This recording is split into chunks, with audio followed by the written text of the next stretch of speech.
¿Cuáles son las opciones de tratamiento quirúrgico en un paciente con adenocarcinoma? Esto es en un paciente sin cirrosis. ¿Ok? Las opciones de tratamiento son la resección hepática, obviamente, ¿no? La resección de la tumoración. ¿Qué otra cosa se puede hacer? Se puede hacer un trasplante hepático.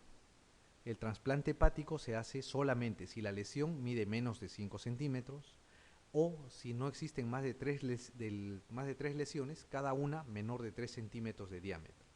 ¿Ok? Si son lesiones chiquitas. En esos casos se puede hacer un trasplante hepático. Tanto la resección hepática como el trasplante hepático son las únicas que podrían proveer la curación del paciente. ¿Ok? El resto no está demostrado que vaya a producir mejora o sobrevida mayor a los 5 años. Se puede hacer radiofrecuencia del tumor, se puede hacer alcoholización, se puede hacer quimioembolización, incluso mediante radiología intervencionista, se puede dar quimioterapia también. Pero lo principal es la resección hepática o, en algunos casos muy especiales, el trasplante hepático.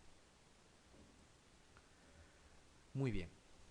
La siguiente pregunta, la 21, dice, en la cirrosis hepática, ¿cuál sería la exploración inicial de elección entre las siguientes para el diagnóstico precoz del hepatocarcinoma?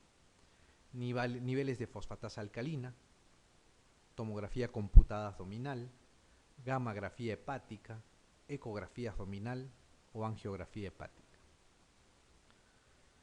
¿Cuál creen que sería? Dice, en la cirrosis hepática, paciente cirrótico, ¿cuál sería la exploración inicial de elección entre los siguientes? ¿No? Inicial, dice, ¿no? Y de elección. Niveles de fosfatasa alcalina, es muy inespecífico, ¿verdad? La taja abdominal, la tomografía, como les repito, no es muy útil en lo que es la parte hepática, ¿no? En hígado, mejor es la ecografía. La gammagrafía hepática es buena para detectar lesiones recidivas o cáncer que se hayan asentado en el hígado o incluso que hayan hecho metástasis. ¿Ok? Pero como exploración inicial no es buena, ¿no? Por el costo que tiene. La angiografía hepática no es útil tampoco para demostrar cáncer de hígado, ¿no? Lo principal es la ecografía abdominal. Acuérdense, la ecografía abdominal es el examen de lejos más importante en el seguimiento de lesiones hepáticas y de cáncer de hígado. Muy bien. Esta es una pregunta de residencia también. Entre los tumores malignos, dice, localizados en el hígado, ¿cuál es el de mayor frecuencia?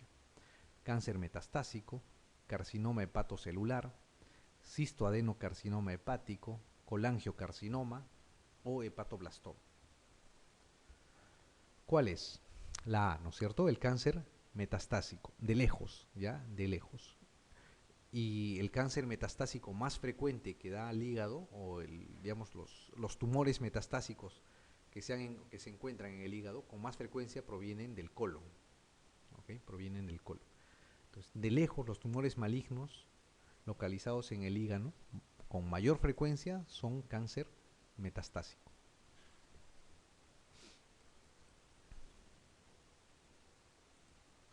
Muy bien. Vamos a hablar algo de lo que es pancreatitis, ¿ok? Y de cáncer de páncreas. En general, la pancreatitis, el manejo, el tratamiento es médico. Hay algunas indicaciones muy precisas para realizar la cirugía en el caso de pancreatitis, ¿ok? Son indicaciones muy, muy puntuales. Como vimos, el páncreas es un órgano retroperitoneal que tiene mucha relación con el duodeno, ¿no? La vascularización es compartida entre el marco duodenal, o sea, las 4 porciones del duodeno y la cabeza del páncreas. El páncreas tiene una porción inicial, que es la cabeza del páncreas, un cuerpo y una cola, ¿ok? Tiene un conducto, que es el conducto pancreático principal de Wirsung, que va a unirse al colédoco para desembocar en el duodeno. Además, muchas veces, en la mayoría, tiene un conducto accesorio, que es el conducto accesorio de Santorini, que va hacia la parte superior. Este órgano, el páncreas, se puede inflamar por varias causas, ¿no? Pero la principal es la causa biliar. O sea, un cálculo que está en la vesícula biliar pasa a la vía biliar principal, baja por la vía biliar principal y se impacta en la ampolla de Vater. Al impactarse en la ampolla de Vater va a producir la obstrucción de la desembocadura también del conducto pancreático principal y por ende las enzimas no va a haber dónde desfoguen y van a empezar a autodigerir el páncreas y ahí se produce la pancreatitis. ¿Ok? Entonces, la pancreatitis aguda se hace el diagnóstico mediante la serología, ¿no? Mediante el análisis de la amilasa mayor a 4 veces el valor normal, se considera que hay una pancreatitis. La lipasa es una enzima que sirve para hacer el diagnóstico también, y la ventaja que tiene respecto a la amilasa es que va a permanecer mayor tiempo elevado. En general, la amilasa durante los 4 a 6 primeros días va a permanecer elevado, luego declina. En cambio, la lipasa va a permanecer más tiempo elevado. Sirve para hacer el diagnóstico con más días de evolución, digamos. El tratamiento de la pancreatitis aguda en general es tratamiento médico y de soporte, ¿no? Se tiene que calmar el dolor, se tiene que hidratar al paciente, si en caso fuera necesario dar nutrición parenteral y esperar que el cuadro remita, ¿ok? La etiología de la pancreatitis principalmente es biliar, ¿no? En nuestro medio la mayor parte de veces es biliar, seguida de la alcohólica y más rara vez es de causa viral. La cirugía como tal en la pancreatitis se reserva ¿para qué? Para casos principalmente de infecciones. ¿Qué se hace? ¿No? Es un paciente que está hospitalizado, que no responde al tratamiento médico, empieza a hacer fiebre, entonces se sospecha que hay una infección. ¿Qué se debe hacer? Con guía tomográfica o ecográfica se debe hacer una punción del líquido peripancreático o pancreático y se debería mandar a cultivar. Y de acuerdo a lo que se encuentre, se inicia el antibiótico. Si no responde al tratamiento antibiótico, en ese caso se puede realizar la cirugía. ¿Ok? Puede haber también malformaciones o lesiones de la vía biliar que pueden predisponer a la pancreatitis. En ese caso, también lo que se debe hacer es la cirugía. ¿En qué consiste la cirugía? La cirugía del páncreas en realidad no es una cirugía que tenga una técnica depurada. Lo que se hace es necrosectomía, o sea, se saca la parte que está necrótica y se pone drenes. No se hace otra cosa, ¿no? Y se hace un lavado. En la pancreatitis crónica, la diferencia con la pancreatitis aguda es que el conducto pancreático en la pancreatitis crónica, por la inflamación a repetición que tiene, se va a empezar a dilatar, ¿no? Se empieza a dilatar, se empieza a hinchar y por ende esta dilatación sirve para el tratamiento, ¿no?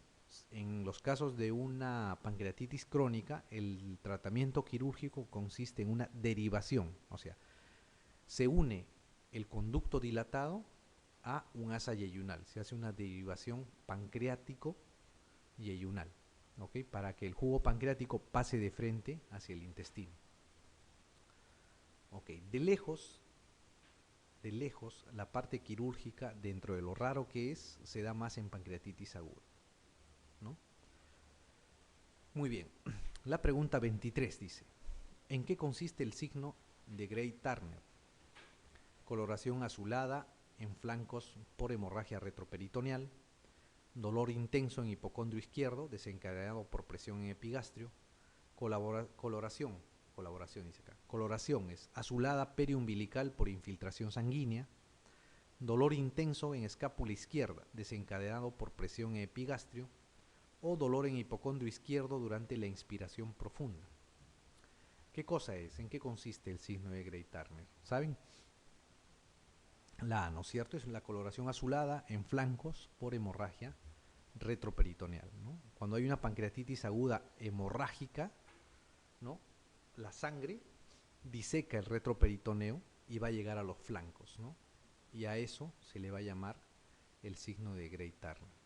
También puede existir una infiltración alrededor del ombligo, ¿no? A ese signo se llama el signo de Cullen. ¿no es cierto? Esos son los dos signos que deben recordar, de Gray-Turner y el signo de Cullen, que es la coloración azulada alrededor del ombligo. Se da en pancreatitis hemorrágica.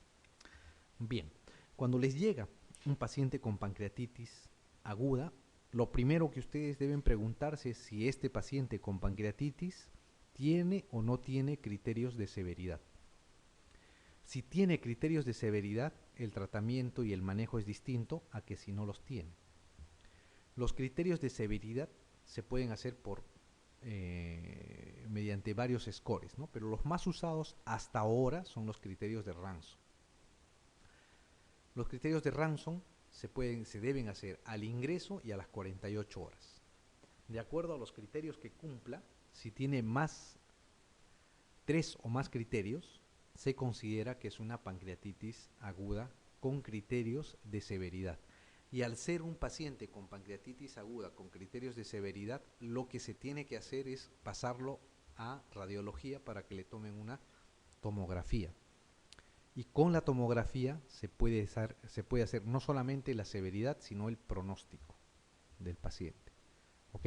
Entonces, lo primero que se hace con un paciente de pancreatitis es ver si tiene criterios de severidad o no. Para eso se puede usar los criterios de Ranson, ¿no? Que se hace al ingreso y a las 48 horas, ¿no? Están acá escritos, no les voy a repetir lo que ya está escrito, pero eso es lo que deben saber. ¿Qué cosa deben saber? Que es al ingreso y a las 48 horas. Además, ¿qué otra cosa es lo que ustedes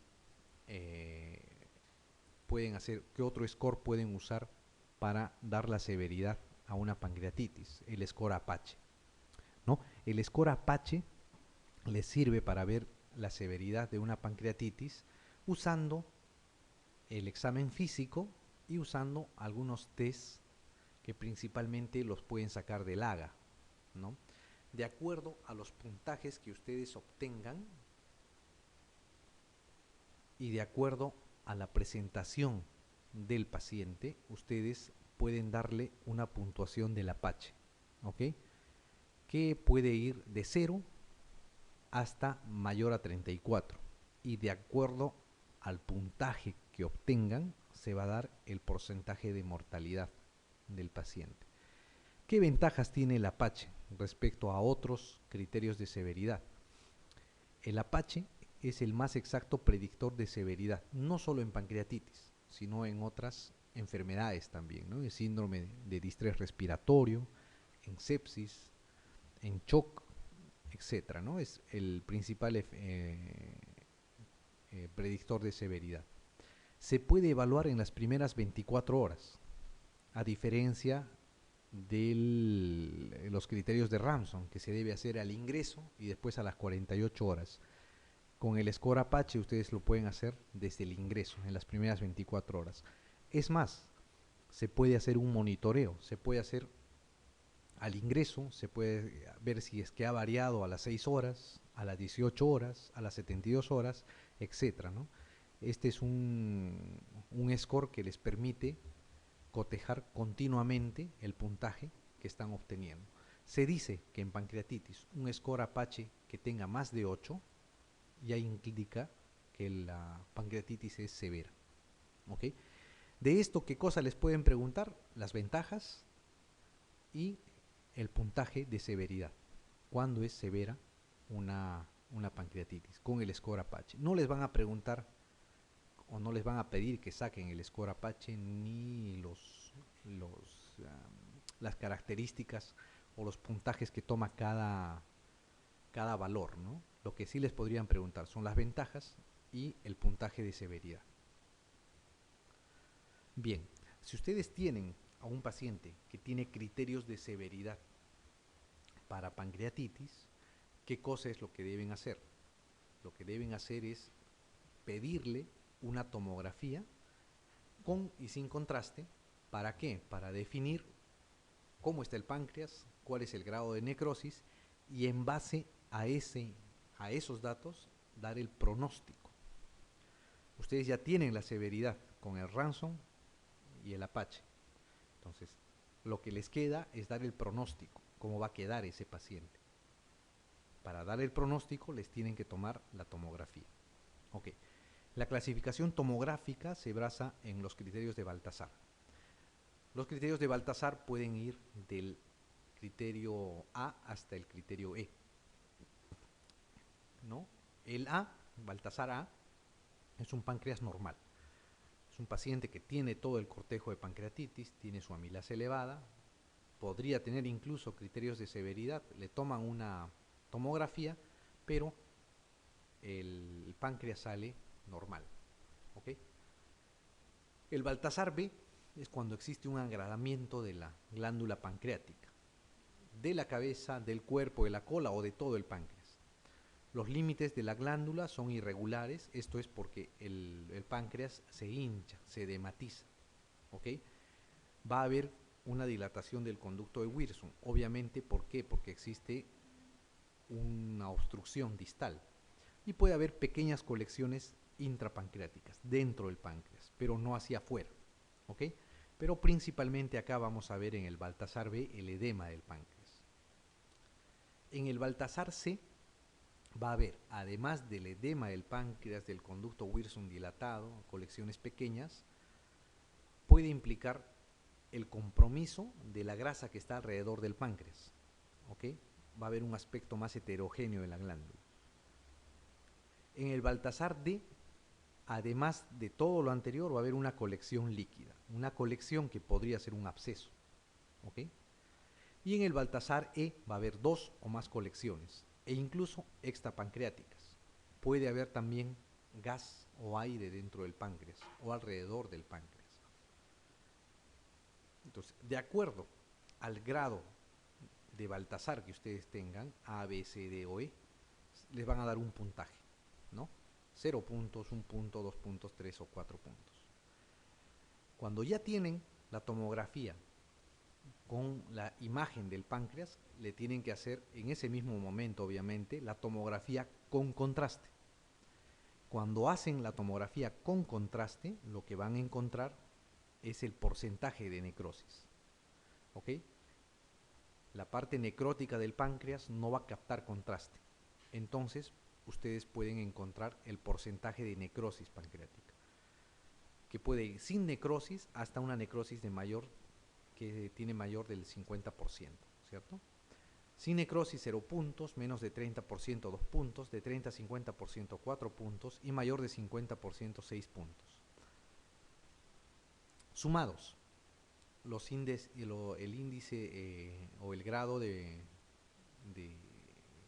severidad de Baltasar con el porcentaje de necrosis les va a dar un puntaje.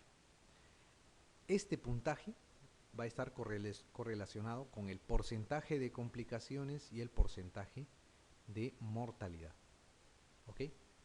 8% de complicaciones cuando tiene menos de 3 puntos, con un porcentaje de mortalidad del 3%, y cuando tiene mayor puntaje va a tener el 92% de posibilidades de complicarse y un porcentaje alto de mortalidad, que es del 17%. Muy bien, de la clasificación tomográfica de Baltasar no les van a preguntar que hallen ustedes los puntajes, ¿ok? Pero sí les pueden preguntar los grados. ¿Qué es un Baltasar A, un B, un C, un D, un E? Eso sí les podrían preguntar, eso tienen que recordar, ¿ok? Eso lo van a recordar. ¿Qué más? Además de los grados estos de severidad A, B, C, D o E, les pueden preguntar para qué sirve. Y ustedes tienen que recordar que la clasificación tomográfica de Baltasar les sirve para dar el pronóstico y la severidad. Ojo, el pronóstico y la severidad se da con la tomografía, ¿ok? Con la tomografía, el porcentaje, complicaciones, la posibilidad de muerte, etcétera. O sea, el pronóstico, eso lo da la tomografía, ¿ok? Bien, esta es una imagen que muestra un Baltasar A. Un Baltasar A es una tomografía que no muestra cambios en el páncreas, ¿no? Este es el páncreas, es un órgano retroperitoneal que está adyacente al hígado. La cola se relaciona con el vaso y con el riñón derecho. No tiene mayores cambios. ¿Okay? Es un corte inferior, ¿no? A la altura de la mesentérica superior ya. ¿No? Así se ve un páncreas normal. Este es un Baltasar B. ¿no? Ya existe edema pancreático, puede haber colecciones chiquitas intrapancreáticas sin mayor problema, ¿no? Este es un Baltasar C, y hay colecciones más grandes dentro del páncreas, puede haber una colección grande, puede haber dilatación también del conducto de Wirsung. Este es un Baltasar D con una colección más grande dentro del páncreas,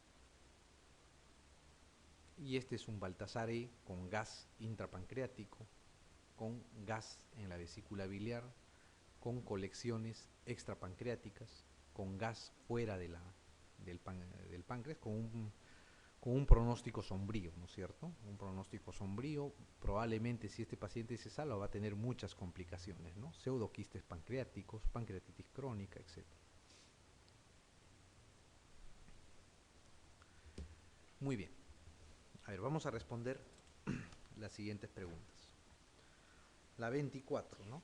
¿Qué dice? En cuanto al tratamiento de la pancreatitis aguda, es cierto que A. No es necesario en los casos leves realizar dieta absoluta. Conviene evitar el uso de sonda nasogástrica. El tratamiento de elección es el quirúrgico siempre que sea posible.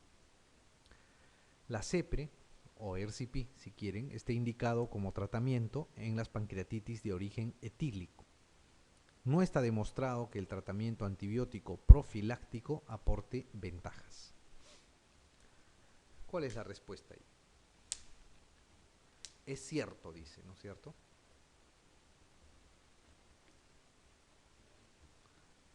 La E, ¿no? A ver, veamos. La A dice, no es necesario en los casos leves realizar dieta absoluta. ¿Qué significa eso? ¿Qué es dieta absoluta? NPO, ¿no es cierto? NPO.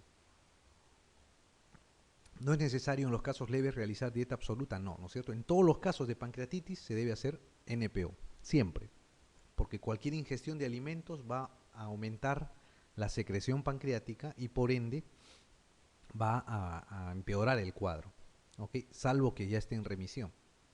Muy bien. Conviene evitar el uso de sonda nasogástrica. No está demostrado que el uso o el no uso de la sonda nasogástrica mejore o empeore el cuadro, ¿ok? Muchas veces el uso de sonda nasogástrica al bajar la distensión del abdomen produce un confort en el paciente. No está demostrado que vaya a complicar, digamos, o vaya a desmejorar el cuadro con el uso de la sonda nasogástrica. El tratamiento de elección es el quirúrgico siempre que sea posible, falso, ¿no es cierto? Hay indicaciones, vamos a ver más adelante, muy precisas de tratamiento quirúrgico en pancreatitis. La CEPRE está indicada como tratamiento de las pancreatitis de origen etílico, falso, ¿no es cierto? La CEPRE obviamente en el origen etílico no tiene nada que hacer, en el origen biliar sí está indicado, ¿no? Los pacientes que tienen antecedentes de pancreatitis deben de ir primero a hacerse una ERCP y después de hacerse este procedimiento realizarse la colecistectomía, ¿no? No se ha demostrado que el tratamiento antibiótico profiláctico aporte ventajas, ¿no? Eso es cierto. No está demostrado eso. No se debería dar profilaxis antibiótica en pancreatitis, ¿no? Lo que se debería hacer es tratamiento de la infección, cuando está demostrado o cuando tiene signos inequívocos de que hay una infección de la necrosis o de las colecciones. Muy bien. La siguiente pregunta, la 25, esa fue pregunta de residentado. Son indicaciones quirúrgicas de la pancreatitis aguda, excepto, dice, infección pancreática secundaria, pancreatitis hemorrágica, corrección de enfermedad de vías biliares, deterioro clínico progresivo a pesar del manejo intensivo, o todas son indicaciones, ¿no? Las alternativas dice solo 1, 1, 3 y 4, 1 y 3, 2 o solo 5. Indicaciones quirúrgicas de la pancreatitis aguda. A ver, vayamos. Infección pancreática secundaria, ¿será o no? Sí, ok, es una de las indicaciones quirúrgicas. Cuando hay una infección pancreática secundaria, ahí, en ese caso, se puede realizar el drenaje. Se puede realizar el drenaje, ¿no? Pancreatitis hemorrágica. de por sí la pancreatitis hemorrágica no es indicación para un tratamiento quirúrgico. ¿Ok? No es indicación de tratamiento quirúrgico. Corrección de enfermedad de vías biliares, también. ¿Ok? Por ejemplo, si hubiera una coleocolitiasis o un cálculo muy impactado que no provoca, que no pasa hacia el intestino, hay que sacar y no es posible sacarlo por ERCP, o hay una estenosis que está produciendo la pancreatitis, o hay alguna malformación que puede estar predisponiendo a la presencia de pancreatitis, en esos casos sí se debe hacer la cirugía. Deterioro clínico progresivo a pesar del manejo intensivo. En esto había una discusión hasta hace algunos años, pero ahora es una indicación quirúrgica explícita. Si el paciente está en UCI, con soporte ventilatorio, soporte inotrópico, antibióticos, y no mejora a pesar del manejo intensivo, este paciente debe ser operado. ¿Ok? ¿Por qué? Porque debe haber una infección secundaria en el páncreas o en la necrosis que está impidiendo que la evolución sea la adecuada. Entonces, indicaciones quirúrgicas son la infección pancreática secundaria, la corrección de enfermedades de vías biliares y el deterioro clínico progresivo a pesar del manejo intensivo, ¿no es cierto? O sea, la 1, la 3 y la 4, ¿no? Esas son las principales. Excepto, dice, ¿no? Acá hay un error, han marcado lo que debería ser. Excepto sería solamente la 2, ¿no? Solo 2, la D, la respuesta. ¿Ok? La D. ¿No? Porque el resto son indicaciones. Infección pancreática secundaria, corrección de enfermedades de vía biliar y deterioro clínico progresivo a pesar del manejo intensivo, sí son indicaciones de cirugía. ¿Ok? Lo que no es indicación quirúrgica es la pancreatitis hemorrágica. Muy bien.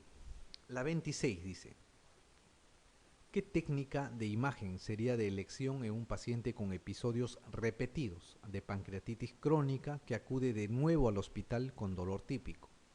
Radiografía simple de abdomen, radiografía varitada, tomografía computarizada, angiografía selectiva o resonancia magnética nuclear. ¿No? Técnica de imagen en un paciente con episodios repetidos, dice, de pancreatitis crónica. O sea, varias veces está viniendo el paciente con pancreatitis crónica. ¿Qué le harían?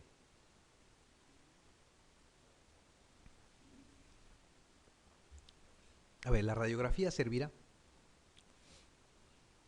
No, pues no sirve mucho la radiografía acá. La radiografía varitada tampoco, ¿no? No sirve de nada ver el intestino, el duodeno. Ok.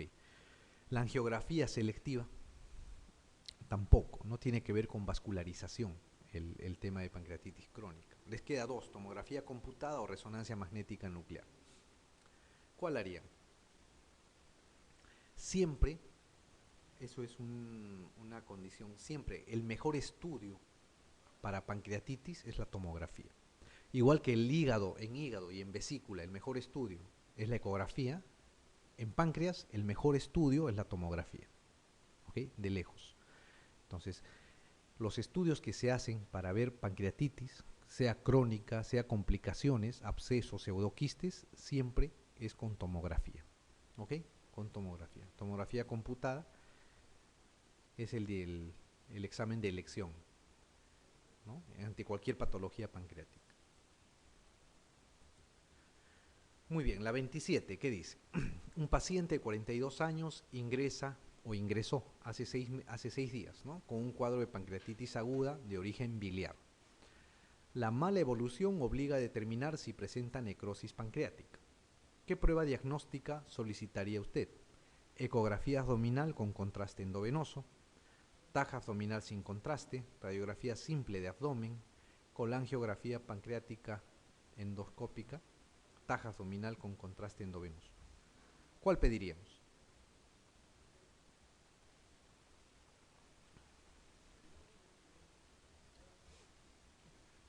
Es un hombre de edad media, ¿no es cierto? 6 días con dolor, con un cuadro de pancreatitis. ¿Qué cosa están buscando?